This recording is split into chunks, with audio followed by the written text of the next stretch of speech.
ધોરણ 12 પછી degree engineering એટલે કે બીઈ બીટેક માટે જે એક ઓફલાઈન રાઉન્ડ ગવર્મેન્ટ અને ગ્રાન્ટીન એડ કોલેજ માટેનો હતો એ પૂરો થઈ ગયો છે. ઘણા બધા વિદ્યાર્થીઓને પોતાની ડ્રીમ ગવર્મેન્ટ કોલેજ મળી ગઈ છે. ઘણા બધા પેરેન્ટ્સના એવાય ફોન આવ્યા કે સર અમે તો એવી આશા રાખી હતી કે નહીં મળે, પણ ગયા. ઘણા તો પપ્પા ના ગયા, છોકરાને ધકેલીને મોકલ્યો અને એમનો મેળ પડી ગયો. તો જે પણ વિદ્યાર્થીઓ છેલ્લે સુધી રાહ જોઈને બેઠા હતા અને ક્યાંક ને ક્યાંક થોડી આશા લગાવીને બેઠા હતા, એમને ઓફલાઈન રાઉન્ડ 1 ની અંદર એડમિશન મળી ગયું. હવે રાઉન્ડ 2 ની જે નોટિફિકેશન 27 તારીખે આવવાની હતી એ ફાઇનલી એસીપીસીની વેબસાઇટ ઉપર ઓલરેડી આવી ચૂકી છે. તો આજના વિડીયોની અંદર હું તમને બતાવવાનો છું કે હવે કેટલી સીટ્સ વેકેન્ટ છે અને હવે કેવી રીતે કાઉન્સેલિંગ થવાનું છે, અને જે પણ વિદ્યાર્થીઓના મેરિટ રેન્ક પહેલા જનરેટ નહોતા થયા એસીપીસીમાં, પાસ થયા હતા, ગયા વખતે ગુજકેટ આપી હતી, એ બધા કેસવાળા વિદ્યાર્થીઓને પણ આ રાઉન્ડમાં સમાવાના છે કે નથી સમાવાના એની પણ હું માહિતી આપવાનો છું. તો યસ દોસ્તો, મારું નામ છે પ્રિયેશ પટેલ. આપ સર્વેનું ખૂબ ખૂબ હાર્દિક સ્વાગત છે પ્રિયસર વિદ્યાપીઠ કોલેજ યુટ્યુબ ચેનલની ઉપર. સૌથી પહેલા ચેનલ પર નવા છો સબસ્ક્રાઇબ કરી દો, કેમ કે આ જ ચેનલ ઉપર હવે તમારી મિડ સેમિસ્ટર આવી જશે. તો મિડ સેમિસ્ટરના આઈએમપી સવાલોના વિડીયોઝ આવવાની શરૂઆત થઈ ચૂકી છે. લાઈવ સેશન પણ ચાલી રહ્યા છે. સાથે સાથે આપણી જે એપ્લિકેશન પ્રિયસર વિદ્યાપીઠ છે એમાં સેમિસ્ટર નંબર 1 ના દરેક કોર્સિસ પણ આવી ચૂક્યા છે. તો બાય કરીને સરસ ભણવાની શરૂઆત કરી દો. માર્કેટમાંથી એક પણ બુક તમારે પરચેસ કરવાની જરૂર નહીં પડે. તો પ્રિયસર વિદ્યાપીઠ એપ્લિકેશન પ્લે સ્ટોર, એપ સ્ટોરમાં અવેલેબલ છે. લિંક ડિસ્ક્રિપ્શનમાં છે, એકવાર ચેક કરજો. અને એન્જિનિયરિંગના વોટ્સએપ ગ્રુપમાં ના જોડાયા હોય તો પણ લિંક ડિસ્ક્રિપ્શનમાં છે, જોડાઈ જજો. હવે એસીપીસીની વેબસાઇટ ઉપર હું જાઉં છું તો આ વેબસાઇટ ઉપર advertisement four offline vacant round 2 government grant-in-aid અને વેકેન્ટ શીટ્સ કઈ કઈ છે એ લિસ્ટ બી આવી ગયું છે. પહેલા આપણે આ જોઈ લઈએ. હવે રાઉન્ડ 1 ની પ્રવેશ કાર્યવાહી ઓફલાઈન વાળી પૂરી થઈ ગઈ હતી. એમાં એલોટમેન્ટના ખાલે, નોન એલોટમેન્ટના ખાલે બેઠકો ઉપર રજીસ્ટ્રેશનથી વંચિત વિદ્યાર્થીઓની પ્રવેશ કાર્યવાહી નીચે મુજબ થવાની છે. ખાલી પડેલી બેઠક ઓફલાઈન વેકેન્ટ રાઉન્ડ 2 માં ફક્ત આ નીચેના કોષ્ટકમાં દર્શાવેલ બેઠકો ઉપર જ પ્રવેશ આપવામાં આવશે અને એના માટે હવે તમારે ગૂગલ ફોર્મ ભરવાનું છે. બરાબર. રાઉન્ડ જે પહેલો ઓફલાઈન હતો એના માટે તમારે શું કરવાનું હતું? એસીપીસીની પ્રોફાઇલમાંથી કન્સન્ટ આપવાનું હતું. હવે તમારે એસીપીસીની પ્રોફાઇલ ઓપન નથી કરવાની. આ જે ગૂગલ ફોર્મ દેખાય છે આ તમે ગૂગલમાં લખશો, આમાં જેમ લખ્યું છે એમ, અથવા અહીંયા ક્લિક કરશો તો સીધું તમારું ગૂગલ ફોર્મ ઓપન થઈ જશે. આ ગૂગલ ફોર્મમાં જનરલ બધી ડિટેલ્સ ભરવાની હશે, તમારે ભરી દેવાનું છે. મેરિટ ધરાવતા તેમજ અગમ્ય કારણોસર પ્રવેશ ઇચ્છુક વિદ્યાર્થીઓ અગાઉના નિર્ધારિત સમય મર્યાદામાં રજીસ્ટ્રેશન ના કરાવેલું હોય, પૂરક પરીક્ષામાં પાસ થયા હોય, પ્રવેશ લાયકાત ધરાવતા હોય અથવા તો ગુજસેટ ના આપી હોય, ગયા વર્ષે ગુજસેટ આપી હતી, આ વર્ષે ના આપી હોય, બધા વિદ્યાર્થીઓનો સમાવેશ આમાં કરવાનો છે.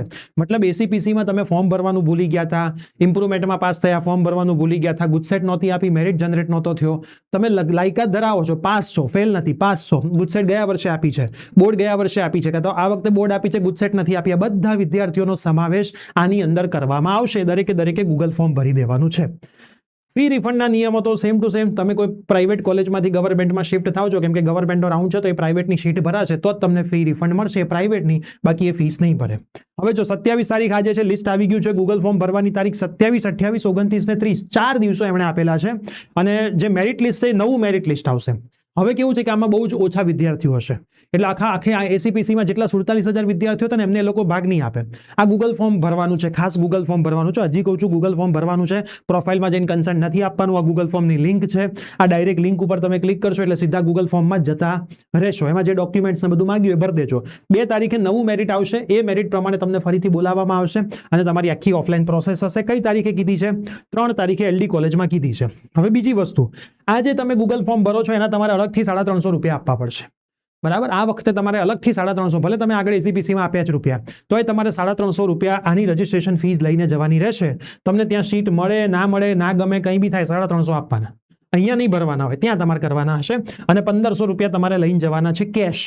બરાબર. જો તમને સીટ મળે છે તો, તમને સીટ મળે છે, ગમે છે, લો છો તો આગળની કેન્સલ થાય છે, નથી ગમતું તો આગળની એમ રહે છે.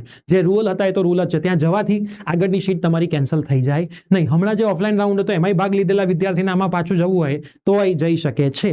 ભૂલી ગયા હોય તોય જઈ શકે છે. મેરિટ બન્યો તો ભૂલી ગયા છો ઓફલાઈન રાઉન્ડમાં, આમાં ભાગ લેવો છો તોય જઈ શકો છો. બરાબર. પણ એલડી કોલેજ તમારે જવાનું છે, એસીપીસી બિલ્ડિંગ ખાતે. અહીંયા તમને કોઈ તકલીફ હોય તો આ નંબર ઉપર તમે કોલ કરજો, તમને માહિતી આપશે. હવે હું તમને વેકેન્ટનું લિસ્ટ બતાવી દઉં. તો આ રહ્યું વેકેન્ટનું લિસ્ટ. તો વેકેન્ટનું લિસ્ટ આપણે ચેક કરી લઈએ તો કેટલા પેજનું લિસ્ટ છે? 1 જ પેજનું લિસ્ટ છે. હવે કંઈ બહુ વેકેન્ટ નથી. તો જો એમએસયુમાં ટેક્સટાઇલમાં 11 સીટ છે, એમએસયુમાં ટેક્સટાઇલમાં 28 સીટ છે, ગવર્મેન્ટ ભુજમાં કેમિકલમાં 11 છે, સિવિલમાં 3 છે, ઇલેક્ટ્રિકલમાં 8 છે, મિકેનિકલમાં 19 છે, માઇનિંગમાં 12 છે, પછી દાહોદની તમને દેખાતી હશે, કોમ્પ્યુટરમાં 2 છે, ઈસીમાં 5 છે, મિકેનિકલમાં 19 છે, ગોધરાની તમને દેખાતી હશે. બરાબર. જો ગોધરાની કેટલી સીટો છે એ બી જોઈ લઈએ.